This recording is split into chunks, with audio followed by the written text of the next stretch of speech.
come in a little bit here because we're a little bit cramped. I'm sorry we're a bit cramped in this museum. It's one of the things we need to do an extension to get some more room. As soon as we put some more room in here, we constantly fill it up with artefacts and then need another extension. So that's our next phase. Anyway, welcome to the Combined Military Services Museum. For those of you who don't know me, I'm Richard Woodbridge. I'm the director of the museum. And welcome to the SOE and SAS Embassy Seige collection opening today.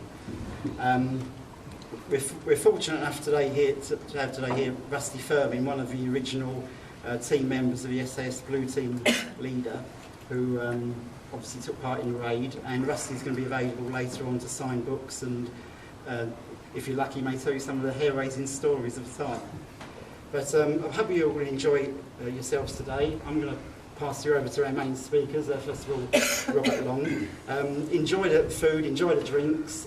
We've got a buffet later on, so enjoy that and let's generally have a good time. So thank you very much. I'll pass you over to Robert. Thank you. Thank you, Richard. I'm very grateful, Richard, for asking me to speak today. I'm going to say a few words. In fact, I know so much about the war that I don't even need notes. But I'm a child of the war. My childhood was during the war, so I know how it affected the population as such during the war. And I think the rest of the country, and certainly my age group, owe a great debt of gratitude to the armed forces. I mean, without them, where would we be today? And you can trace that back in our medieval past, that we relied the country as England, as we were on our own. We fought alone against the Spanish Empire and also the French Empire. That was in the battles of in the Armada, the Spanish Armada. Our Navy saved us that time, and in later years our Army saved us at Waterloo, and certainly the Navy again at Trafalgar. So a long history of our country is based on the quality and the professionalism of our armed forces. And to me, as I say, as a child of the war, that's been brought home to me very strongly indeed. And it's the people like the SAS and the SOE who we've depended upon. So they're the sharp end of our fighting forces. And I've been speaking to Rusty Firmin, and you wouldn't believe some of the things he's done. But we admire them, and I think the SAS is probably the best type of armed service, shall we say, existing in the world today. There's no doubt about that whatsoever. Now, as regards to the museum, this is the jewel in our crown, Maldon District Council. We're very proud of this museum, and I think we must congratulate Richard Woodbridge. It's his baby, he's done it from scratch. And in my opinion, and many others, this is second only to the Imperial War Museum in London. Always better than that. As the gentleman says, I think it's even closer than that. And they've got acres upon acres to present their problem. But this, in the small unit as such, compared to the British Museum and other large areas, this is a fantastic display. And I say we are very proud of it, and it's the best thing we've got for tourism in East Anglia at the moment. And we just need more publicity, and I hope our press friends who are here today will give it a good coverage, because this is where people should come to see their past. Because the wartime and our armed forces, that's the Army, Navy and the Air Force, they're part of our heritage, and without them as a country we would be nowhere today. Anyway, I'll say no more, except if I can yet again congratulate Richard on all his hard work that he's done over the years. When he first came to this area, it was a hard battle, and we were uncertain whether it would take off in Maldon and Station Road. But now it's grown and grown and grown, and now, as I truthfully say, it is challenging the War Museum, Imperial War Museum in London. So welcome everybody here today. Thank you. It just continues to grow, and Robert's right. This is an extraordinary asset to the district, find buried the right way in the corner of Heybridge. I mean, what is not just a nationally important collection, but is now becoming an internationally important collection. Richard was telling me about the Russians who enjoy coming and presumably looking at all the spy kit which was used on them. But it is a fantastic facility, and it isn't well enough now, but I think it will get better now, and it should continue to draw people in. And every time it expands, and now we have the benefit of the Iranian Embassy Siege display. I can just about remember the Iranian Embassy Siege, and it was sort of.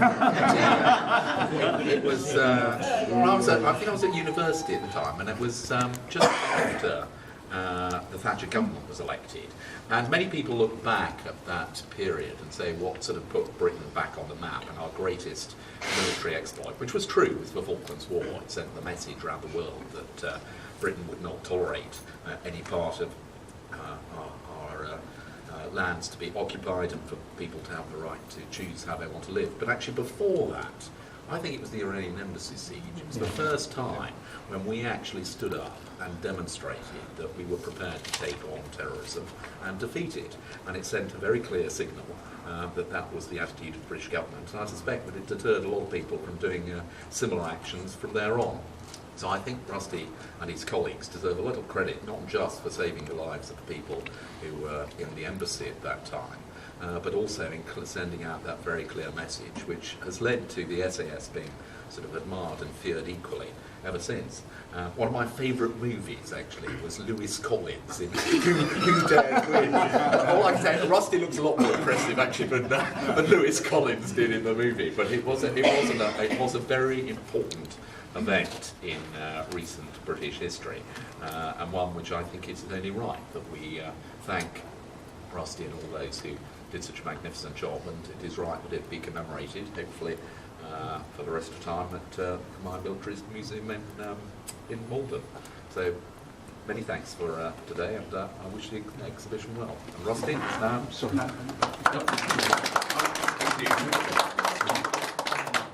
Clive McPherson, our historian here, is just going to say a few words about the SOE collection and so on, because there's quite a lot of sort of very important items in there that could be very easily overlooked, so we thought it would be useful for him to say a few words about some of the things you'll see today. Good afternoon, ladies and gentlemen. We're very privileged at the museum to be able to hold this exhibition, permanent exhibition, I'm glad to say, in tribute to those gallant men and women of the SOE who did so much towards the Allies winning the war in 1945. Among the artefacts we've got on display, it covers a vast gamut of things. We've got the decorations and citations of some outstanding people.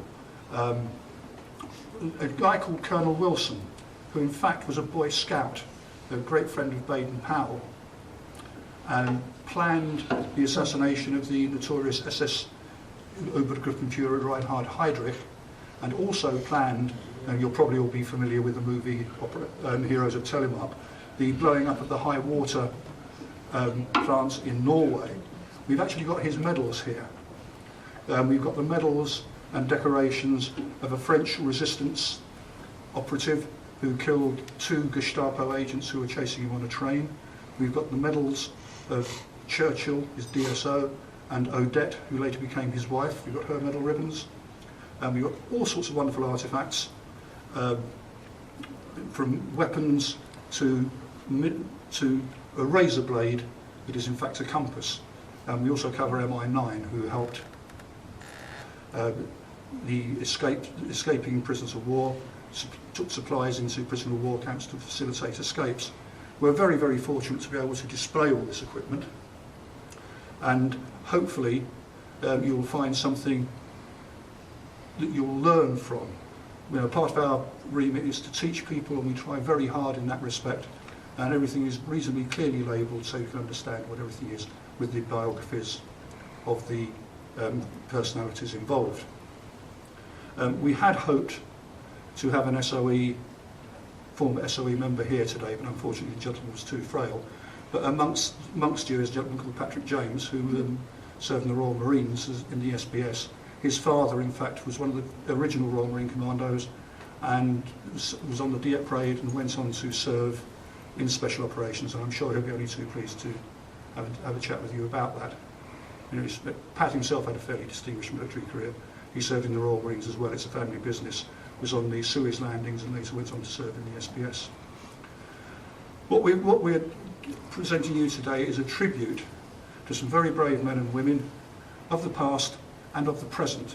The tradition that was created still carries on, and I hope you will all look, understand and enjoy, and go away with a bit more appreciation of what these brave people risked on our behalf. Thank you very much.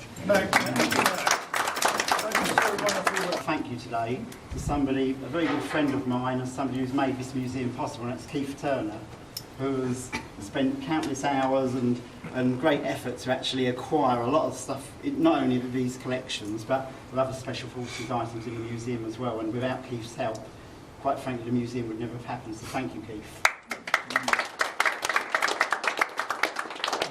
And now we'd like to open the collection. So, just so you're aware, ladies and gentlemen, the SRE collection is here, and the SAS collection is further around the corner there to the other end. And Rusty will be signing books there if anybody wants to purchase books. And obviously, we'd like Rusty to do the opening.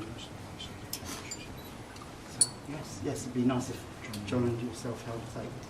Rusty, do you want to say anything? We'll take either side. I don't make a mistake.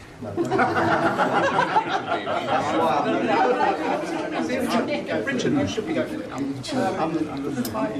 Whilst I'm here, we do want to get on with it, obviously, and thanks for the invite. I'd like to say thank you for everybody that showed up today. It's great. I've been here a few times myself already. It's a brilliant museum, and I think, once again, credit goes to everybody who sort of takes part and looks after this place and gets it up and brings it forward. That's the first thing I'd like to say. People have come, like myself, from a little distance off today to be here. It'll be a good day. I've met some nice people, exciting people already. I was excited again. Okay, 61, I got excited this morning. And my fiance got excited. You know what happened then? So, really, it's, you know, I'll be here for questions and answers. I feel that that's the best way to do it. I've had some really good questions thrown in at me about what I did. I don't hold anything back. My book took 3 years to bring out eventually, but it was to coincide with the 30th anniversary of the siege. It came out last year, and the paperback is out now. It came out in June. We've got some of them. The other books that should have showed up today, unfortunately, we can blame the Royal Mail or whatever. It doesn't make any difference. I can get more books if anybody needs them. The stuff that's on display in the SAS cabinet when you get there, I don't want to take any thunder from this. The stuff that is there, that was my stuff, yes, kleptomania may have been in those days, but I'm glad I kept everything I kept, because it's now on display in this very museum here. Me and Richard spoke a few years ago, got to know each other, and here it is, hopefully forevermore. So, questions and answers, I feel, is just a few words of my background. Joined the army at 15. Actually, that's a lie, because my father forced me into the army at 15. Okay, I was a Rolling Stone freak. I had long hair, okay, tight jeans, and remember Cuban heels?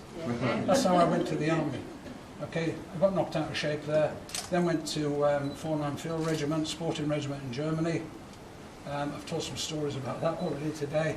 And then I went from there to 29 Commando in Plymouth. I've already spoken to a few people about that, this selection. And then in 77, I went to the SAS, stayed there till 1992 when I left. And I've done a lot since I've left the army. The last thing I'd like to say is, what was the last thing I wanted to say? I can't remember. Anyway, no doubt it'll come out. But once again, I'd like to cut this ribbon. Thank you. Okay, sharp posters.